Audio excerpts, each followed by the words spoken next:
Hello and welcome to day 65. We will be doing Deuteronomy chapters 3 and 4, Psalm 36, and Mark 13 today. Chapter 3 of Deuteronomy explains how the Israelites are going to divvy up the land that they are taking, how they are going to take the land as they enter into the promised land after their time in the wilderness. Chapter 4, Moses starts saying how he's going to be giving the people rules to live by.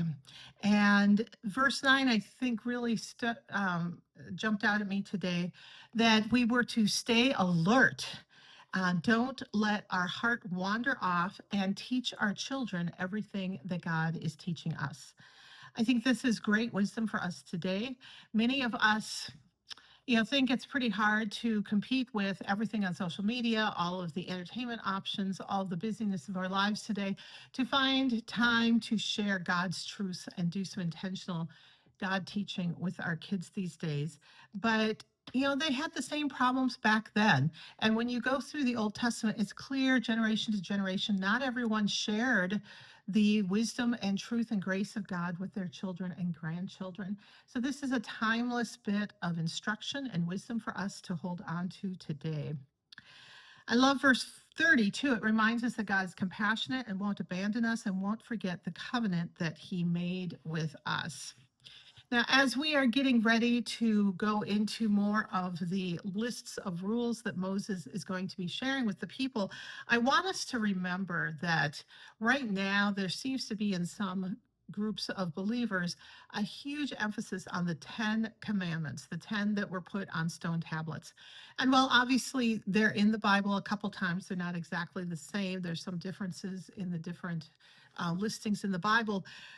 But in the Jewish tradition, they look at the Old Testament, the books of Moses, and they see over 600 commandments that Moses and God gave them to live by.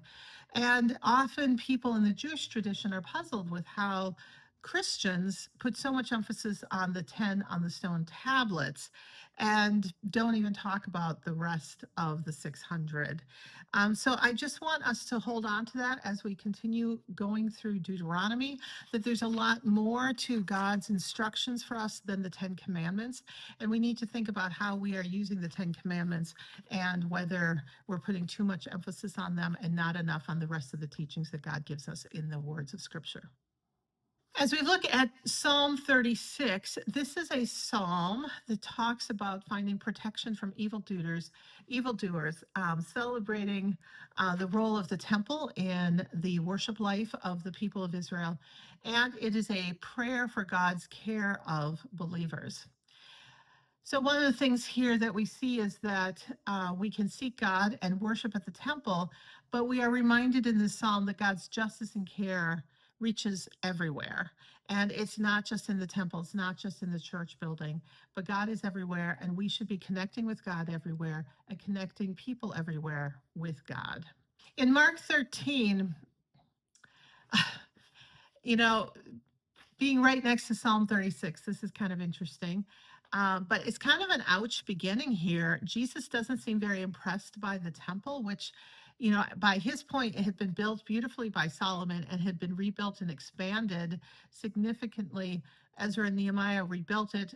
King Herod expanded it tremendously. It was an impressive building. And Jesus suggested the whole thing's going to be torn down and just be a heap of rubble, which had to have been horrible for his listeners to hear him say. And I think it does make us have to think about what are the things that we think are permanent in our lives that will stand forever. And what trust and confidence do we put in those things instead of putting our trust and confidence in Jesus? We then get this section of kind of end times talk. How are we going to know when the end times are coming? And Jesus warns his followers to beware of false leaders and to not panic, that routine chaos is the cycle of history and it's going to continue. No one knows how the day or the hour, and Jesus tells everyone to stay at their post and keep doing their jobs. He also points out that we will definitely know when the end times come. There will be no question about it. So until that time, we need to be obedient and live with justice and mercy and walk humbly with God as Micah asks us to do. I think, though, when I was reading this, I was really thinking about complacency and comfort.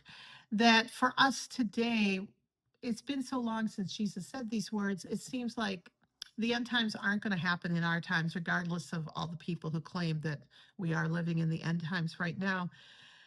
But I think a lot of us are looking to just relax and be comfortable, and that, there isn't a sense of urgency that we need to be really working for what Jesus asked us to do. Because, Jesus most likely isn't going to come during our lifetime.